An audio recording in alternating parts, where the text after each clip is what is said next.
நம்ம இப்போ புளியோதரை கூட்டு செய்கிறோம். காஞ்ச மிளகாய் நல்லா வறுத்து தூக்கணும்.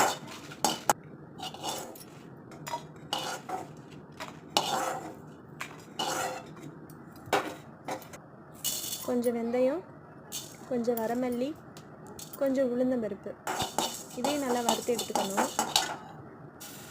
ஃபைன் பவுடராக அரைச்சிட்டு வந்துடணும். கொஞ்சம் நல்லெண்ணெய் ஊற்றி கடுகு, கடலைப்பருப்பு, உளுந்தம்பருப்பு, காஞ்ச மிளகாய், கருவேப்பிலை போட்டு நல்லா வதக்கிட்டு புளித்தண்ணியை ஊற்றணும்.